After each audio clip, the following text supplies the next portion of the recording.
Hello बच्चों, my name is Mohammad Kasif और आज के इस वीडियो में हम एग्जाम्पल 3.7 का ये सर्किट डायग्राम है, इसको हम सॉल्व करने वाले हैं।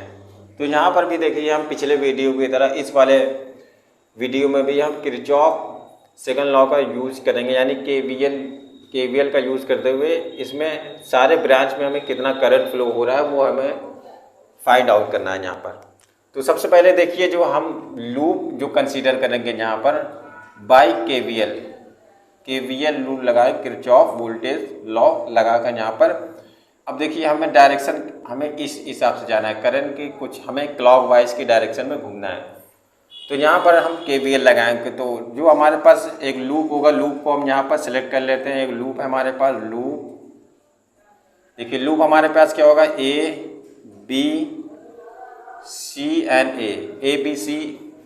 B C and a loop होगा हमारे पास। तो यहाँ पर देखिए, सबसे पहले हम इधर से जाएंगे, ए से जाएंगे, तो हमें यहाँ पर क्या है, करंट 4 हमारे पास जो ओम है यानी रेजिस्टेंस है वो 4 ओम है, और करंट का हमारे पास I2 है। ठीक है, फिर हम इधर जाएंगे बी पर, बी से इधर की ओर आएंगे। देखिए, करंट की डायरेक्शन क्या है, करंट की डायरेक्शन भी इधर ही की ओर है, तो हमें यहाँ पर क्या लगाएंगे, प्लस साइन लगाएंगे। करंट देखिए हमारे पास क्या है, रेजिस्टेंस हमारे पास 2 ओम है, करंट हमारे पास है I2 प्लस I3 करंट हमारे पास। फिर देखिए, हमें इस डायरेक्शन में जाना है, करंट की भी डायरेक्शन सेम है, और यहाँ पर जो हमारे पास रेजिस्टेंस है वो 1 ओम का रेजिस्टेंस है, और करंट है I1 आपका, तो प्लस हम यहाँ पर लगाएंगे, और करंट है आपका I1। ठीक है, फिर यहाँ पर देखिए हमें क्या मिला, बैटरी का नेगेटिव टर्मिनल पहले मिला। तो बैटरी का नेगेटिव टर्मिनल हमें पहले मिला है, तो हम यहाँ पर क्या लगाएंगे, -10 वोल्ट की बैटरी है, तो -10 इज इक्वल टू 0 लिख देंगे। ठीक है, अकॉर्डिंग टू केवीएल। तो अब यहाँ पर देखिए, हम ब्रैकेट को इसको खोल देंगे, 4I2 हो गया। अब यहाँ पर प्लस, ये आपका हो जाएगा 2I2 प्लस 2I3, अब ये हो जाएगा प्लस आपका I1 इज इक्वल टू 10। ठीक है, अब हम यहाँ पर क्या करेंगे, सबको जोड़ लेंगे। यहाँ पर देखिए, ये देखिए आपका 2I2 है, और ये आपका 4I2 है, तो ये आपका हो जाएगा 6I2 हो गया आपका। अब ये देखिए आपका है 2I3 और प्लस आपका I1 है इज इक्वल टू 10 है। ठीक है, तो इसको देखिए हम I1 I2 I3 के फॉर्म में इसको लिख लेते हैं। ये हो गया आपका I1 plus 6I2 plus 2I3 is equal to 10। अब इसको हम इक्वेशन 1 मान लेते हैं, ये आपका इक्वेशन 1 है। जो अगला लूप लेंगे हम, वो लेंगे हम कुछ इस हिसाब से चलेंगे, यानी क्या चलेंगे हम, एंटी क्लॉकवाइज। अब एंटी क्लॉकवाइज हम चलते हैं, तो जो हमारे पास लूप होगा, लूप ADCNA।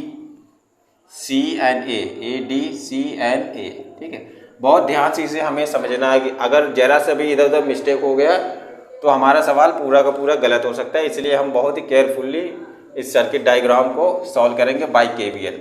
ठीक है, तो अब देखिए हमारे पास करंट क्या है, करंट की डायरेक्शन है, करंट की डायरेक्शन सेम है, ए से ही जा रहा है, ए से डी जा रहा है। तो यहाँ पर हम क्या लिखेंगे, जो हमारे पास रेजिस्टेंस वो 4 ओम का रेजिस्टेंस है, और करंट कितना हमारे पास है, करंट हमारे पास I1 माइनस I2। ठीक है, फिर हम इधर गए। अब देखिए, करंट की डायरेक्शन के अपोजिट जा रहे हैं, करंट आ रहा है इधर, लेकिन हमें जाना है ऊपर। तो अब देखिए, जो ये रेजिस्टेंस वो कितने ओम का रेजिस्टेंस है, तो यहाँ पर माइनस लगाएंगे, क्योंकि हम करंट की डायरेक्शन के अपोजिट साइड में जा रहे हैं, ऊपर जा रहे हैं, करंट नीचे आ रहा है, तो यहाँ पर हो जाएगा रेजिस्टेंस है 2 ओम का रेजिस्टेंस। अब टोटल करंट यहाँ पर कितना है आपका, I2 plus I3 minus I1, ये आपका टोटल करंट है। ठीक है, फिर हम ऐसे गए। अब देखिए, करंट की डायरेक्शन हमें ये मिला, जो ये रेजिस्टेंस वो आपका कितना है, प्लस I1 है इज इक्वल टू -10 वोल्ट की बैटरी है, और नेगेटिव टर्मिनल हमें पहले मिला, इसलिए हमने -10 लिख दिया। ठीक है, अब हम ब्रैकेट को खोलते हैं यहाँ पर, तो ये आपका हो जाएगा 4I1 माइनस 4I2, ये आपका हो जाएगा -2I2 माइनस 2I3, और ये हो जाएगा आपका, देखिए माइनस माइनस प्लस हो जाएगा, प्लस 2I1, और ये हो जाएगा plus I1 is equal to 10 इधर माइनस में था, उधर चले गए लेकर हम तो प्लस हो गया। अब यहाँ पर देखिए, हमें देख लेना है कि I1 को एक जगह कर, यहाँ देखिए 4I1 है, अब यहाँ पर 2i1 है और यहाँ पर 1i1, यानी ये 3 हो गया और 4 3 7 हो गया 7i1 हम इसको लिख लेंगे। अब देखिए ये 7i1, फिर हम देखिए i2 में देखना है। अब देखिए यहाँ पर -i2 है, 4i2 है और यहाँ पर क्या है -2i2 है, तो ये हो जाएगा आपका -6i2 हो गया। अब देखिए हमें क्या देख लेना है, i3 देख लेना है, तो -2i3 है आपका यहाँ पर और ये 10 के बराबर है आपका, ठीक है। तो ये हो गया आपका इक्वेशन 2 मान लेते हैं, ये इक्वेशन 1 हो गया आपका और इसे इक्वेशन हम 2 मान लेते हैं। अब देखिए इक्वेशन 1 और 2 को हम क्या करेंगे, ऐड कर देंगे, ठीक है, बाय एडिंग इक्वेशन 1 एंड 2। यहाँ पर लिख लेते हैं पहले, ये पहला इक्वेशन यहाँ पर लिख देते हैं हम, तो ये हो जाएगा आपका i1 प्लस 6i2 हो जाएगा आपका और ये हो जाएगा आपका plus 2i3 is equal to 10। अब यहाँ पर हम क्या लिख सकते हैं, ये देखिए इक्वेशन क्या है, 1 है इक्वेशन। अब यहाँ पर हम लिख देते हैं by adding equation 1 and 2। Equation 1 और 2 को हमें जोड़ने पर हमें ये मिला, ठीक है। अब यहाँ पर देखिए इक्वेशन 1 2 को हम जोड़ दे रहे हैं। अब देखिए ये क्या हो जाएगा आपका 7i प्लस 1i, ये कितना हो जाएगा 8i1 हो जाएगा आपका, ठीक है। अभी देखिए -6i2 है प्लस 6i2 है, cancel out, -2i3 plus 2i3 है, कैंसिल आउट, ठीक है। बचा क्या हमारे पास, देखिए 20 हो जाएगा, यानी जो हमें करंट i1 यहाँ पर मिला है वो क्या मिला है हमें 20/8 मिला है। तो i1 इज इक्वल टू हम लिख सकते हैं, i1 इज इक्वल टू हो सकता है लिख सकते हैं हम, ये देखिए अगर 4 से काटेंगे 4 2 जा 8 हो जाएगा, 4 2 जा 4 5 जा, यानी ये आपका हो जाएगा 5/2, यानी 2.5 एम्पियर का करंट है। यानी i1 इज इक्वल टू है i1 का है करंट 2.5 एम्पियर का करंट है i1, ठीक है। इसी तरह से अब हम i2 को भी यहाँ पर सॉल्व कर लेते हैं, ठीक है। अब देखिए एक हमारे पास ये लूप है, ठीक है। अब इस लूप में हम क्या चलेंगे, इस लूप में हम कुछ इस हिसाब से चलेंगे, यानी इसमें भी हम एंटी क्लॉकवाइज चल लेते हैं। ये क्लॉकवाइज चलिए चाहे एंटी क्लॉकवाइज चलिए, वो आप पर डिपेंड करता है। दोनों ही सूरत में क्वेश्चन जो इक्वेशन बनेगा सेम बनेगा और सोल्यूशन भी आपका सेम आएगा, ठीक है। तो यहाँ पर हम देख लिए एंटी क्लॉकवाइज चलते हैं। तो अब यहाँ पर हम जैसे लूप हमारे पास क्या हो जाएगा, लूप जो होगा हमारे पास वो होगा बी सी, ठीक है। बी सी यहाँ आपका सी है, डी है, B C D and B, B C D and B. तो देखिए यहाँ आपका करंट कितना है, आपका यहाँ पर करंट है आपका, ये आपका ओम है रेजिस्टेंस और करंट है आपका 2 ओम का रेजिस्टेंस है, करंट है आपका 2i2 प्लस i2 है और प्लस i3 है, ठीक है।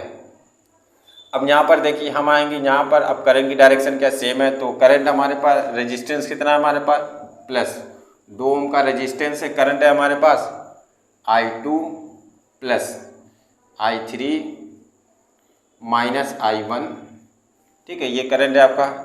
फिर हम इधर गए, अब यहाँ पर देखिए हमें -5 वोल्ट की बैटरी मिली, हमें EMF मिला हमें 5 इज इक्वल टू 0, ठीक है, ये आपका मिल गया हमें। अब देखिए अब इसको हम सॉल्व कर लेते हैं, ब्रैकेट को खोलते हैं, तो ये देखिए आपका हो जाएगा 2i2 प्लस 2i3 प्लस यहाँ लगाएंगे 2i2 plus 2i3 minus 2i1 is equal to 5 हो जाएगा। 5 आपका इधर माइनस में है, उधर आपका चला गया प्लस में हो गया, ठीक है। अब यहाँ पर हम जोड़ लेते हैं, देखते हैं आपका 2i1 है तो पहले 2i1 लिख लेते हैं इधर, माइनस 2i1 इधर लिख लेते हैं हम, ठीक है।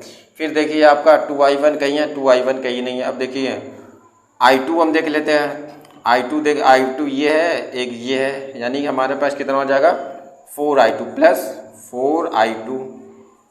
i3 देख लीजिए हमारे पास 2i3 इधर है, 2i3 इधर है, यानी क्या हो जाएगा हमारे पास 4i3 इज इक्वल टू 5 हो जाएगा ये, ठीक है। अब देखिए अगर हम इसको और छोटा करना चाहे तो छोटा करना चाहे, लेकिन हम छोटा नहीं कर सकते क्योंकि जैसे मान लीजिए यहाँ पर 2 कॉमन है लेकिन इधर 2 कॉमन नहीं है, तो ये कटेगा नहीं, ठीक है। तो इसको हम क्या मान लेते हैं, ये इक्वेशन आपका, इसको इक्वेशन हम 3 मान लेते हैं, ठीक है।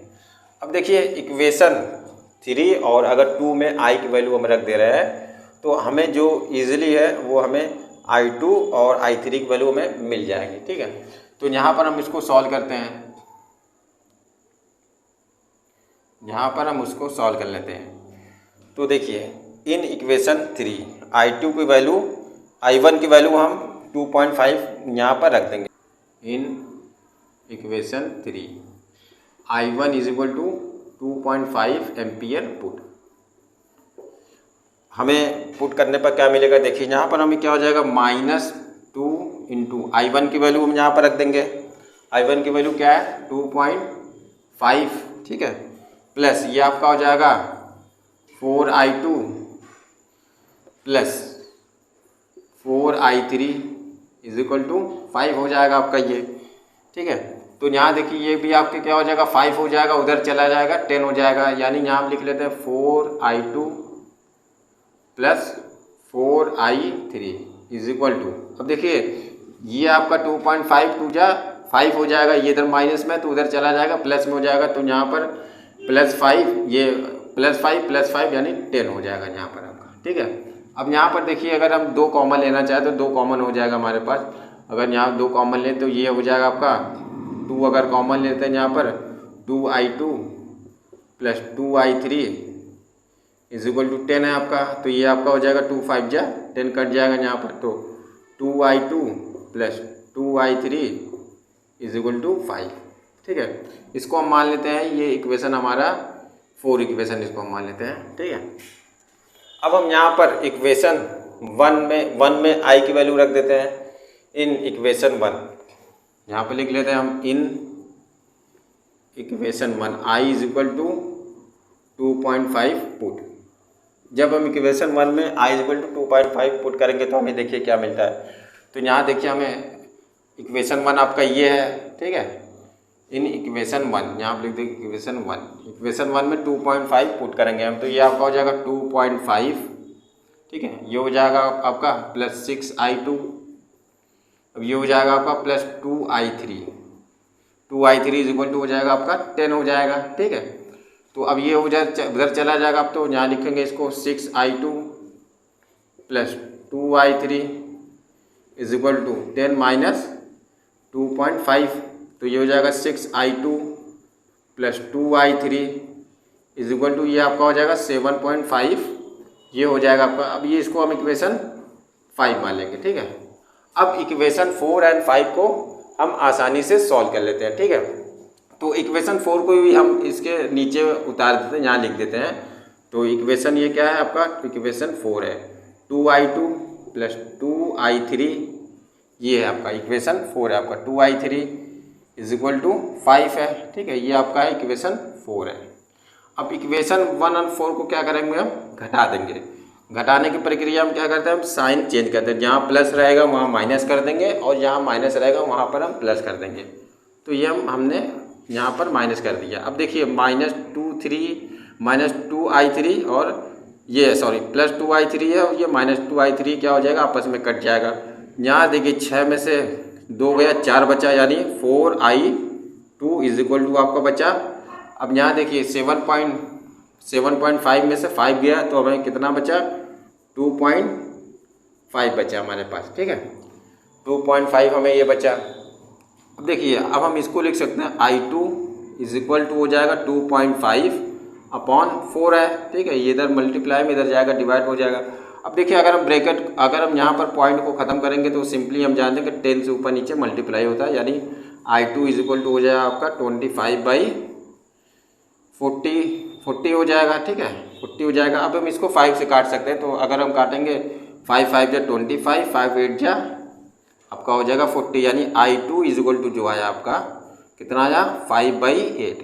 ठीक है, I2 इज इक्वल टू आपका आया 5/8। इक्वेशन 4 में ही हम I2 की वैल्यू पुट कर देते हैं, तो हमें I1 I3 की वैल्यू इजीली यहाँ पर नोन हो जाएगा, हमें पता चल जाएगा। ठीक है, तो यहाँ पर हम लिख सकते हैं in equation 4 I2 is equal to 5/8 put.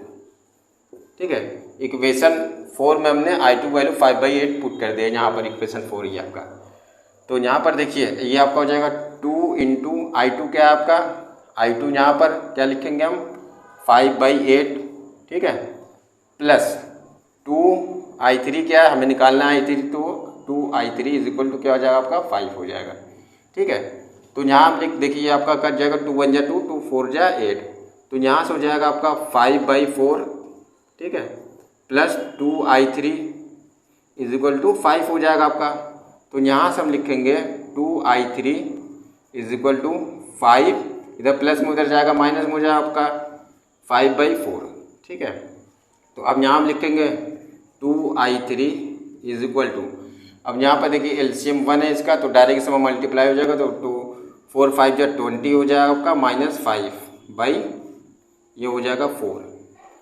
तो यहाँ पर हम इसको लिख सकते हैं 20 में से 5 को घटा देंगे तो 15 बचा, यानी 15/4 आपका वैल्यू आया है, ठीक है। यानी तो यहाँ पर हमारे पास क्या है 2i3, तो i3 हम क्या लिख सकते हैं, जो i3 होगा हमारे पास वो क्या होगा, अब ये देखिए 2 इधर मल्टीप्लाई में उधर जाएगा डिवाइड में हो जाएगा, यानी 15/4 2 जा 8, यानी i2 की वैल्यू i3 की वैल्यू है हमारे पास 15।